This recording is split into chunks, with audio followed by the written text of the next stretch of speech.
Bonjour, bienvenue à tous. Je suis Iria Marquez, je suis directrice associée d'Aresi, qui est le pôle B2B d'Epoca, et je suis en charge du pôle de l'équipe Digital Journey.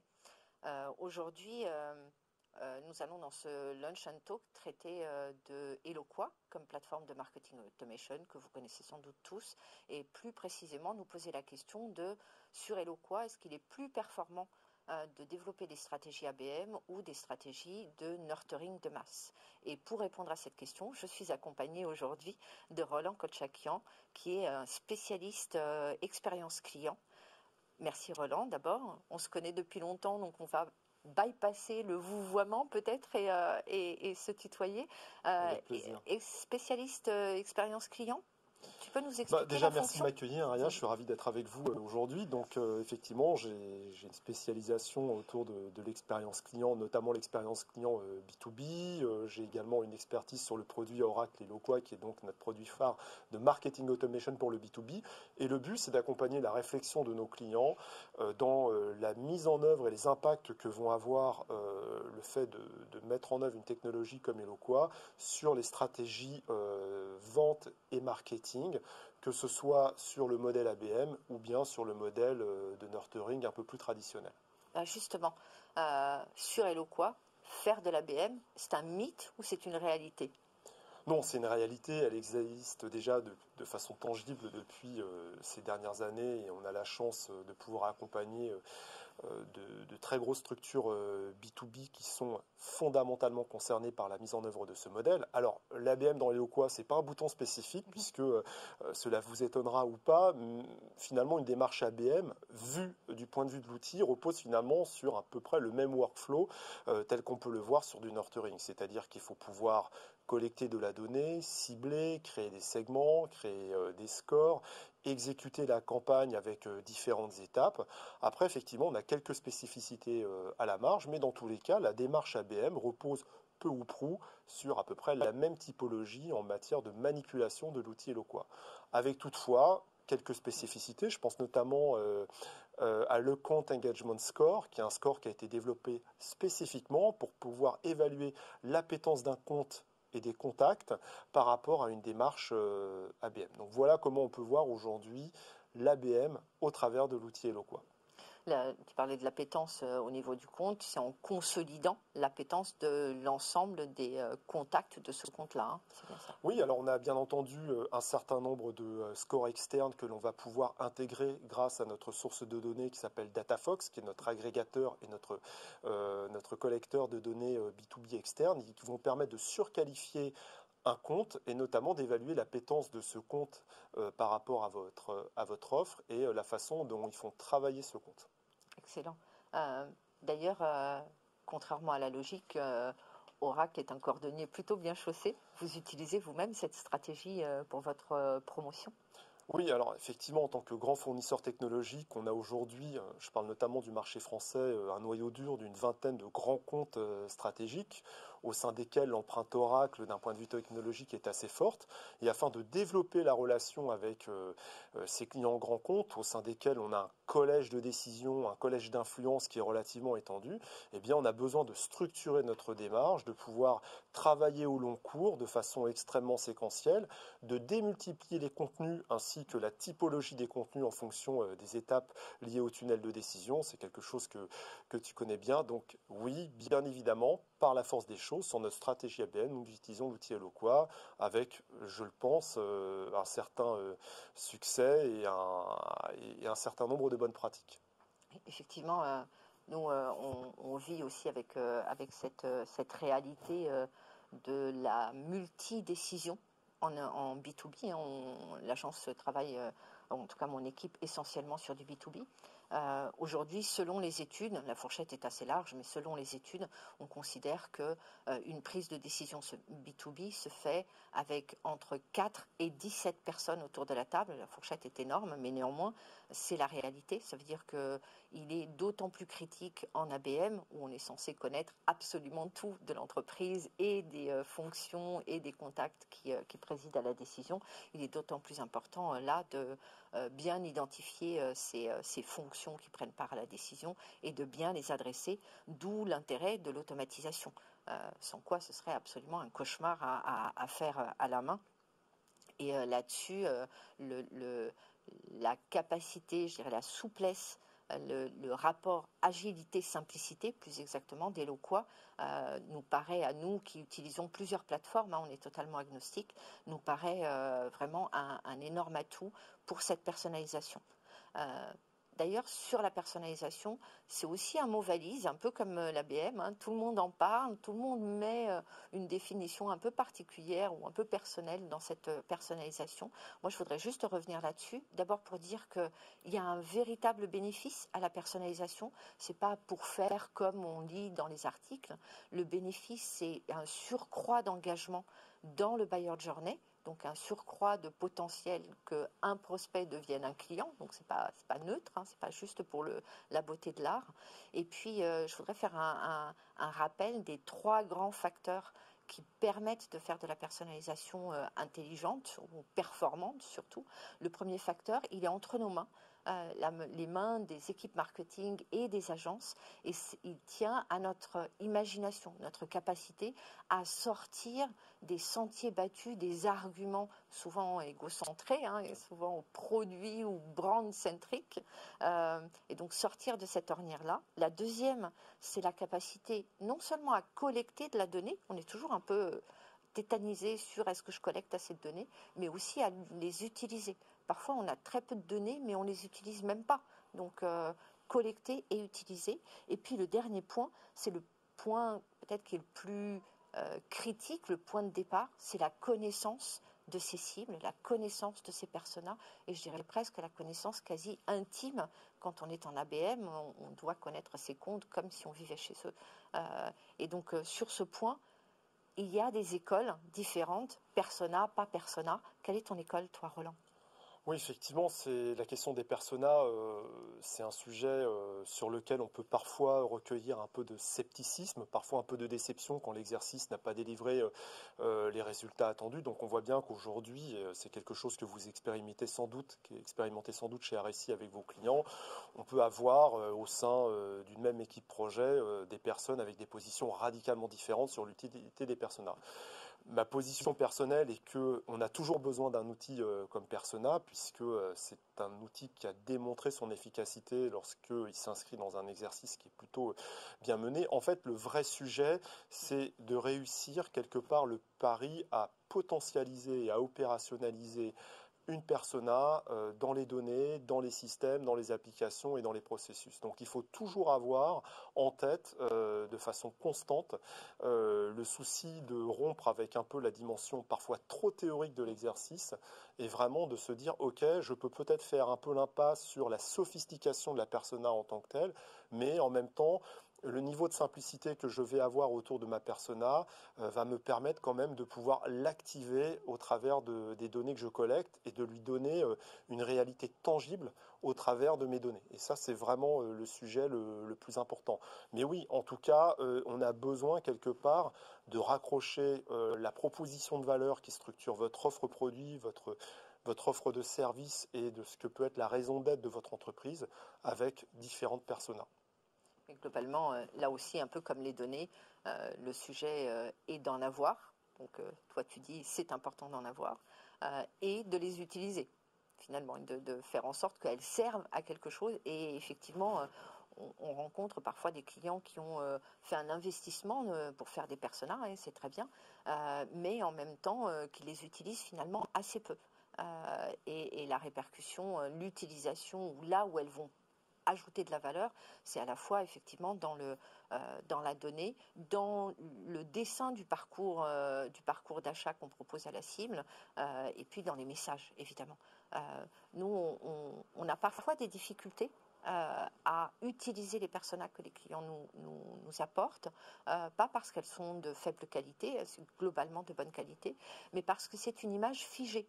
Et nous, on travaille, que ce soit pour faire un site web ou pour que ce soit pour créer un scénario de marketing automation, on travaille sur la conversation avec la cible, c'est-à-dire sur l'accompagnement de son buyer journey, de son avancée dans sa décision d'achat. Et le persona étant tellement figé, il ne va pas nous renseigner, par exemple, sur des choses qui sont critiques pour nous, si on veut bien travailler un site ou du marketing automation, qui sont quelle est l'image que le persona a de l'entreprise.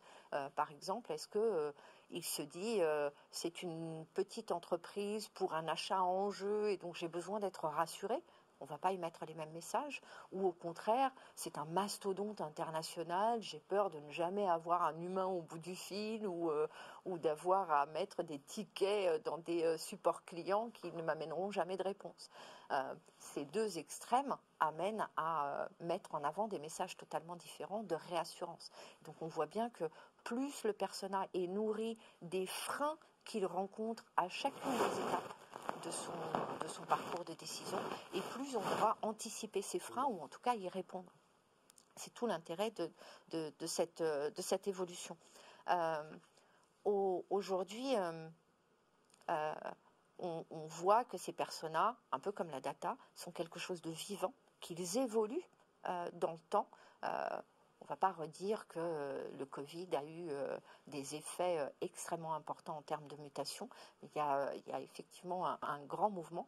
Et toi, Roland, tu as identifié dans tes veilles et dans tes surveillances et dans tes réflexions un persona, ou en tout cas un archétype qui est en train d'émerger et qui va certainement nous mettre, si ce n'est en difficulté, nous demander quelque attention.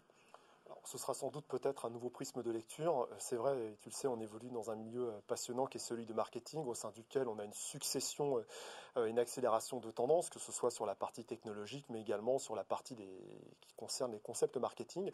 Et il est vrai que depuis ces derniers temps, on a identifié l'émergence d'une nouvelle typologie de personas B2B, qu'on appelle les bêtas. Alors, qu'est-ce qui se cache derrière ce nouvel acronyme? Encore un nouvel acronyme, donc B pour Blurred. Blurred, en fait, c'est pour marquer un phénomène qui ne vous est sans doute pas étranger, qui est ce phénomène de l'estompement entre les frontières, entre le B2B et le B2C, et qui de toute façon s'est vu renforcé et accéléré à la faveur de la crise du Covid. Le E, c'est pour Evolving. Alors, ce qui est intéressant dans le Evolving, c'est de répondre aux aspirations de personas B2B qui souhaitent apprendre, qui souhaitent progresser, qui souhaitent un petit peu sortir du statu quo et de leur zone de confort pour à la fois progresser d'un point de vue personnel et par rapport à leur trajectoire au sein de l'entreprise, dans leur communauté également, et également faire progresser leur entreprise. T pour Tech Native, ça se passe de commentaires. Et enfin A pour activiste, là on rejoint la dimension un peu plus idéologique, devrais-je dire, dans le fait d'avoir des personas qui aujourd'hui vont être d'autant plus vigilants, d'autant plus regardants sur les engagements qui seront celui de la marque en matière de responsabilité. C'est-à-dire que là où encore, il y a quelques années, on avait tendance à voir, notamment B2B, le purpose de la marque comme quelque chose d'un peu superficiel ou d'un peu gadget, eh bien on voit que ça revient au centre des préoccupations et des grilles de lecture et des grilles de décision de ces nouvelles personas B2B, donc bêta à garder en tête pour les prochains mois. Eh bien, écoute, on va regarder de près l'évolution de ces bêtas. Une petite parenthèse, néanmoins, je trouve ça, cet acronyme, ces différentes lettres que tu commentes sont d'autant plus intéressantes que finalement, derrière cet archétype, il y a un grand nombre de personas, un grand nombre de fonctions qui sont elles-mêmes touchées par les lettres que tu viens d'évoquer, hein, cette porosité entre le monde, mon univers personnel et mon univers quand je suis dans l'exercice de mon métier. Cette porosité, elle touche énormément de personas et il faut l'adresser, et notamment j'invite et les agences et les équipes marketing à sortir de cette logique que l'achat B2B est un achat, et l'argumentation, la conversation avec les cibles B2B sont des conversations exclusivement rationnelles. Aujourd'hui, cette porosité nous impose enfin au B2B d'être plus créatif, plus imaginatif, plus émotionnel. On a encore des annonceurs qui ont des difficultés à rentrer à certains moments du buyer journey dans du ton un peu émotionnel qui va toucher le cœur de la cible. Ces messages green, RSE ou ce qu'on veut, ou cette nécessité pour l'entreprise de se poser par rapport à ces engagements-là, montrent bien que le contact, même s'il est dans une fonction de directeur achat, il y a une petite fibre qu'il faut qu'on arrive à faire vibrer au-delà de la fibre rationnelle et de son tableau Excel pour choisir la meilleure entreprise. Donc, si on devait conclure sur ABM, pas ABM, Roland, je pense qu'on peut dire avec Eloqua, oui, il faut faire de l'ABM. Oui, c'est simplifié du fait d'un certain nombre d'atouts. Tu parlais de l'engagement score tout à l'heure et du fait que ça nous aide à faire une photo de l'entreprise par rapport à combien l'entreprise peut être engagée dans cet achat. On parle de l'extrême finesse dans la scénarisation des messages qu'on peut faire avec Eloqua, donc qui font toute la force dans une stratégie ABM. Et puis, moi, je voudrais faire un petit focus sur le scoring d'Eloqua parce que je crois que depuis toujours, même si on utilise plein de plateformes différentes, le système de score d'Eloqua est certainement un des plus fructueux. C'est un score à 2 informations. Une lettre pour le profiling et un chiffre pour l'engagement. Et donc, ça permet tout de suite de voir à quel point, en ABM notamment, à quel point le contact est à la fois la bonne cible, c'est la lettre qui nous dit ça, et suffisamment engagé pour que on puisse la passer dans une logique de buyer journey, on puisse la passer au CRM et donc aux commerciaux. Voilà, donc ABM, oui, ce n'est pas un mythe, comme tu disais, c'est une vraie réalité. Mais du coup, avec tous ces atouts, est-ce que vraiment il est encore temps, il est encore utile de faire du nurturing de masse? Là aussi, tu poses une excellente question et première façon d'y répondre, c'est que je pense qu'il faut sortir un petit peu de ce débat un peu manichéen qui crée une concurrence artificielle entre ABM et nurturing de masse. On ne peut pas forcément comparer les deux sont complémentaires. Le nurturing de masse s'applique pour des entreprises qui doivent quand même gérer un volume de clients, des marchés assez étendus. Donc on sait que c'est une mécanique qui, là encore, peut délivrer du résultat, mais qui aussi a parfois été sujet à un certain nombre de critiques, et j'y reviendrai. Donc c'est peut-être le moment, oui, de refaire du nurturing de masse, tout en y introduisant des notions un peu plus qualitatives. Et pourquoi y introduire des notions plus qualitatives? Eh bien là encore, certaines études mettent en évidence cette nécessité, et il y avait certains chiffres qui m'ont frappé. Par exemple, on voit qu'aujourd'hui, là où 50% des bailleurs sont prêts à l'achat, eh bien 80% des leads qui vont concerner ces bailleurs vont être directement passés du marketing aux équipes commerciales après seulement une seule interaction. Une seule interaction qui en général ne suffit pas à pouvoir évaluer l'appétence, l'engagement, la réceptivité. Donc c'est dire qu'on a quand même un problème où effectivement on crée une pression pour aller extrêmement vite dans le tunnel de traitement des leads, avec pour résultat final, et encore là c'est encore là la même étude qui nous livre ce résultat, que sur 100 MQL qui sont traités, MQL pour Marketing Qualified Lead, eh bien un seul se voit closé, c'est-à-dire 1%. Alors maintenant, la question, c'est de savoir comment on réussit à sortir de cette impasse, comment on réussit finalement à renouer avec ce qui fait la philosophie même du nurturing, c'est-à-dire une approche progressive, basée sur une certaine temporalité, avec un souci constant de l'éducation, de la pédagogie, de l'accompagnement, pour pouvoir justement faire en sorte que le mass nurturing délivre les résultats attendus. Donc, il y a une notion effectivement qui va toucher de façon très étroite à la pratique et à la façon dont on pense le marketing et qui va pouvoir être complétée avec quelque part des espèces de garde-fous qui vont permettre de renforcer cette notion de qualité. Je pense notamment à l'A/B testing, qui sont des sujets sur lesquels vous travaillez, la délivrabilité et également le double opt-in, qui est un outil qui en général est extrêmement vertueux en matière de marketing B2B. Oui, je reviens sur ce 1% de conversion.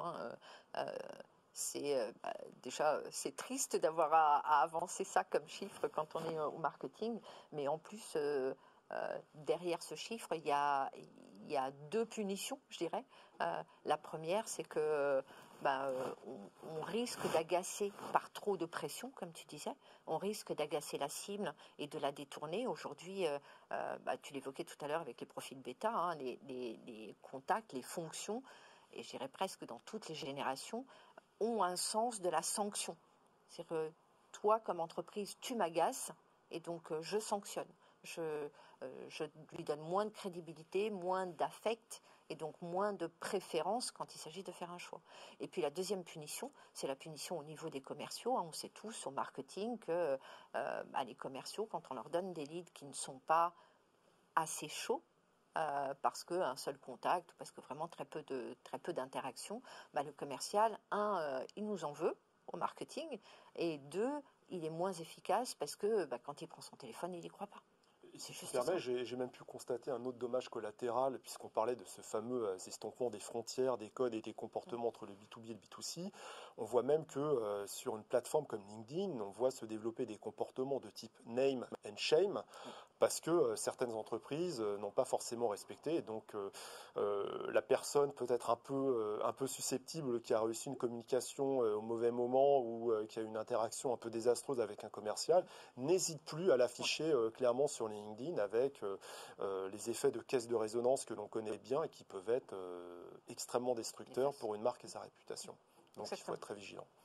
Alors, globalement, nous, notre position sur le nurturing de masse, il est évidemment que, hormis quelques entreprises extrêmement rares qui ont un portefeuille de prospects, je ne parle pas de clients, mais de prospects, qui est hyper identifié, y compris au niveau mondial, parce que globalement, ils produisent des choses qui sont achetées par très peu d'entreprises. Hormis ces cas de figure, évidemment, la logique de l'efficacité veut qu'on combine ABM et marketing et nurturing de masse, ne serait-ce que comme on le fait depuis des décennies avec les équipes commerciales. On a bien des commerciaux grands comptes qui ont une sophistication, un niveau de discours, un nombre de prospects dans leur portefeuille à suivre avec plus d'attention mais moins nombreux. Et puis à côté, une équipe commerciale de masse qui a elle-même son propre discours, sa propre logique et son propre accompagnement d'un buyer journey qui est souvent plus court, plus light, avec moins de réticence. Et donc pour nous, il faut vraiment combiner les deux, sachant que quand on dit nurturing de masse, finalement, on dit le besoin le plus critique de combiner de l'inbound et de l'outbound, de combiner du message à peu près sur tous les touchpoints, tous les points de rencontre entre la marque et ses publics. Et donc là, pour revenir à Eloqua, il y a un intérêt non négligeable dans la plateforme, qui est sa connectivité, c'est-à-dire sa capacité assez simplement, techniquement j'entends, de se connecter avec un site web, avec une plateforme d'IP tracking si on en a une, avec l'ensemble des touchpoints, landing page et je ne sais, les réseaux sociaux et en aval évidemment le CRM.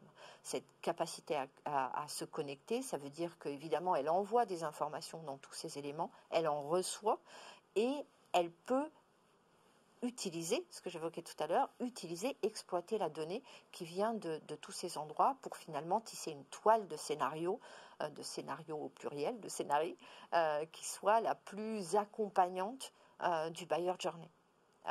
Et je reviens sur le scoring, je ne vais pas refaire ma page de pub du scoring Eloqua, mais c'est là aussi sur le marketing, le nurturing de masse, que le scoring prend tout son intérêt, justement, comme tu l'évoquais, pour envoyer aux commerciaux des leads vraiment pertinents, à la fois en profil et en engagement, et pas 80% de ce qui, à un moment ou un autre, remplit un formulaire. Hein. Et donc... pardon, puisqu'on parle de données, de transfert de données, ça pose la question de comment est-ce qu'on rassemble la donnée de façon à la rendre utile. Aujourd'hui, on parle beaucoup de CDP, Customer Data Platform, pour ceux qui ne connaissent pas le terme. C'est un mot qui monte et en même temps des usages en France qui sont un peu encore hésitants. Ta lecture de la nécessité, est-ce qu'il est nécessaire, indispensable aujourd'hui d'avoir une CDP ? Alors parmi les quelques fonctions qui sont les miennes chez Oracle, j'ai eu la chance de pouvoir m'occuper depuis quasiment les premières annonces qui ont été faites sur notre Customer Data Platform Oracle Unity, de pouvoir effectivement accompagner la réflexion des clients early adopters qui sont plutôt des grandes marques B2C, on va le dire, et qui présentent en général et qui cochent toutes les cases des entreprises éligibles à ce type de technologie, parce qu'il y a un très très gros volume de données, il y a une très grande hétérogénéité à la fois dans les sources et dans la variété des données à traiter, avec des stratégies d'activation marketing extrêmement étendues, extrêmement complexes, drivées par le temps réel. Donc ce type de critères fait qu'aujourd'hui, cela donne une pleine et entière justification dans le fait d'investir dans une CDP. C'est pas pour autant qu'aujourd'hui, on ne voit pas également se créer sur le marché des pure players spécialisés dans les Customer Data Platform B2B. Donc, il y a un marché qui est en train de se créer, qui pour l'instant se développe moins vite que le marché des Customer Data Platform liés au B2C, mais ce marché va être amené à se développer. Moi, ce que j'aurais envie de répondre, c'est pour l'instant, il est un peu urgent d'attendre. Pourquoi ? Parce que dans les architectures clients telles que celles sur lesquelles nous sommes amenés à travailler, on voit qu'aujourd'hui, les référentiels clients uniques dits traditionnels présentent encore des axes d'évolution, peuvent encore présenter de nouvelles potentialités qui fait qu'ils ne sont pas encore totalement obsolètes. Voilà, donc j'invite pour l'instant à être encore dans une phase d'observation en attendant qu'on ait des offres un peu plus adaptées, tant d'un point de vue technique, complexité, mais également budgétaire aux acteurs du B2B. Budgétaire, il faut garder à l'esprit qu'une plateforme CDP, c'est à minima une grosse vingtaine de KE par an. À minima. Il y a des choses c'est vraiment le minima on rajoute des zéros. Oui, c'est vraiment le minima. Oui, pour les entrées de gamme, oui. les petites solutions. Pour les acteurs spécialisés, effectivement. Donc, toi, ton école, c'est de dire exploitons déjà ce qu'on a et attendons que ces solutions mûrissent un peu à la fois à la simplicité et au coût. Absolument, Ria, parce que tu es bien placé pour le savoir depuis ces dernières années, parce que c'était aussi une demande forte de la part de nos clients et on a essayé de l'anticiper. On a considérablement investi pour faire évoluer les capacités et les fonctionnalités du data model Eloqua, qui, je me souviens, quand j'ai découvert la solution en 2013, était encore assez limitée. Et depuis, on a tout fait pour justement étendre, développer et sophistiquer les capacités de collecte, de traitement et de mise à disposition des données dans Eloqua en renforçant notamment les aspects data quality. Alors, très, très juste dans l'usage, c'est pas juste une vue théorique que tu évoques. Nous, typiquement, on pousse beaucoup nos clients justement à tirer le plus grand profit possible permis par la structure de la base de données d'Eloqua, qui est effectivement assez élastique. Aujourd'hui, on a des clients pour lesquels, dans Eloqua, on recueille d'une façon ou d'une autre, soit par entrée externe, upload de base, soit par collecte sur des touchpoints, on centralise de la donnée, y compris de comportement d'achat, de qu'est-ce qu'ils ont acheté, qu'est-ce qu'ils peuvent acheter en cross-selling ou upselling, notamment.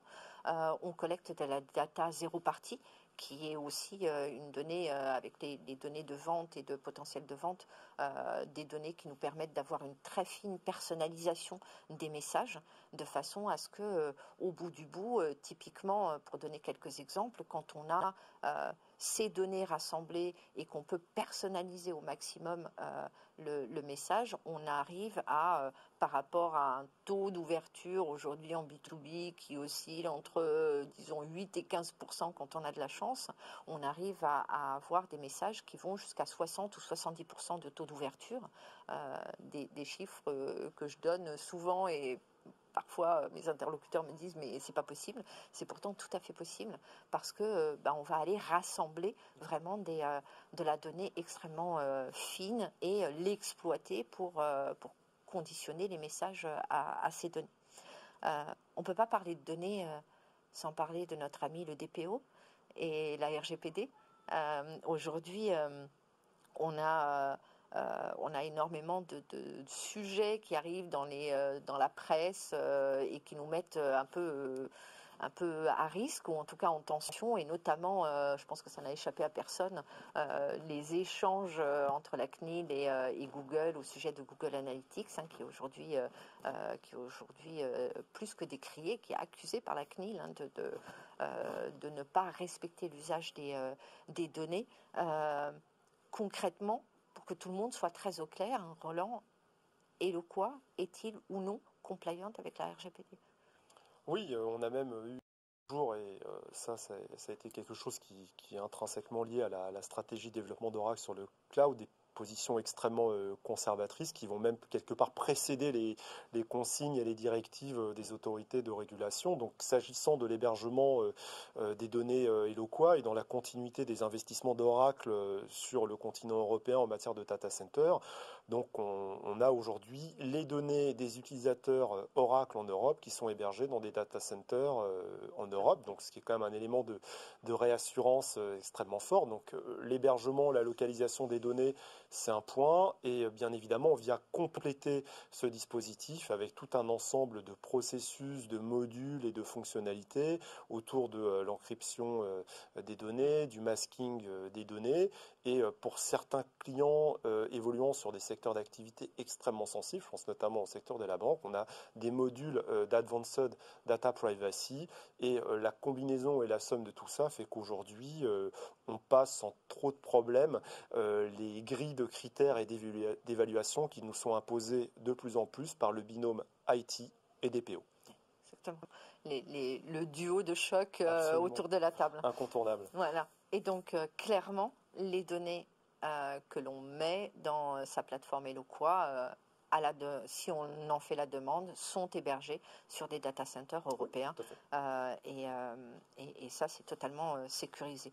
Européens qui sont couverts par européens au sens couvert par la RGPD, hein, pour qu'on soit tout à fait au clair. L'autre préoccupation du DPO, c'est tout cet ensemble de consentement, de l'idée du consentement à la fois sur les sites, mais ce n'est pas notre sujet, mais en termes d'emailing. Et qui dit consentement dit je peux me désabonner, je peux me réabonner, si je me désabonne vraiment. Je fais une petite parenthèse pour tout le monde, hein. Il existe dans les plateformes de marketing automation d'entrée de gamme, il existe parfois des solutions qui ne sont pas compliant, c'est-à-dire quand on fait un scénario, le désabonnement de l'email 1 ne génère pas le désabonnement à l'email 2, hein, donc vous imaginez que c'est quand même un tout petit peu problématique. Donc quand vous faites vos choix de plateforme, si vous êtes en phase de choix, si vous étudiez une solution d'entrée de gamme, vérifiez vraiment bien ce point-là, y compris auprès de collègues utilisateurs, pour que dans les faits, ce soit vraiment utile. Et puis un autre point de vigilance sur cette notion de consentement, aujourd'hui, la plateforme, et depuis très longtemps, la plateforme Eloqua est tout à fait préconditionnée, hein, on est d'accord là-dessus, Roland, préconditionnée pour gérer le désabonnement convenablement, y compris dans les scénarios, et pour permettre de faire des preference centers qui sont vraiment un usage à la fois respectant la réglementation et laissant la place à la conversation avec la cible autant qu'elle le souhaite. Tous ces éléments-là, ces deux fonctionnalités, désabo et Preference Center, sont tout à fait bien gérés et tout à fait respectueux de la réglementation. Oui, parce qu'il y a des impacts directs sur la délivrabilité, qui est un processus opérationnel, et puis bien évidemment, il y a aussi le souci de s'inscrire dans les bonnes pratiques et les directives qui sont imposées par la réglementation, et autour desquelles on le voit bien quand même, et tu fais sans doute la même observation, les entreprises françaises ont quand même considérablement progressé depuis ces dernières années, donc c'est devenu quelque chose aussi, d'ailleurs, hein, absolument, sous la pression des Européens. Absolument, c'est devenu quelque chose de moins en moins subi, et qui permet de voir l'émergence de pratiques de plus en plus vertueuses, parce que là encore, toutes les études le démontrent, le permission marketing d'une façon générale produit beaucoup plus de valeur sur le moyen terme et sur le long terme. Le vrai sujet et le vrai problème, c'est de justement faire ces paris, prendre le pari du moyen et du long terme plutôt que du court terme et des approches que l'on a vues et que l'on a évoquées tout à l'heure. Tout à fait. Excellent. Sur ce point de la RGPD, dernière observation, dernier point de vigilance aussi, c'est les organisations internationales, les entreprises internationales qui se trouvent à la croisée d'impératifs tout à fait différents. Aujourd'hui, quand on utilise une plateforme Eloqua à l'international, sur l'ensemble de ces pays, on va se retrouver avec des pays où il n'y a aucune réglementation, même s'ils deviennent de plus en plus rares. Il y a des pays qui sont ou RGPD ou alignés sur la RGPD. Je parle notamment du Brésil, qui l'année dernière a fait passer une loi qui est très très copiée-collée sur la RGPD. Et je ne parle pas du Canada. Et puis il y a la France. La France, c'est encore un sujet qui n'est pas tout à fait répandu, une connaissance qui n'est pas tout à fait répandue chez les marketeurs. La France, à travers la CNIL, donne une certaine latitude au marketing digital B2B, en ceci qu'elle dit très clairement que quand on fait des emailing pour le B2B, on n'est pas tenu d'avoir un consentement préalable, contrairement au B2C, à condition que le message soit évidemment bienveillant, qu'il ait les attributs standards d'un discours B2B et que l'offre soit très cohérente avec la fonction. Si on n'essaie pas de vendre au DSI quelque chose que lui, de toute façon, n'aura jamais à acheter, par exemple.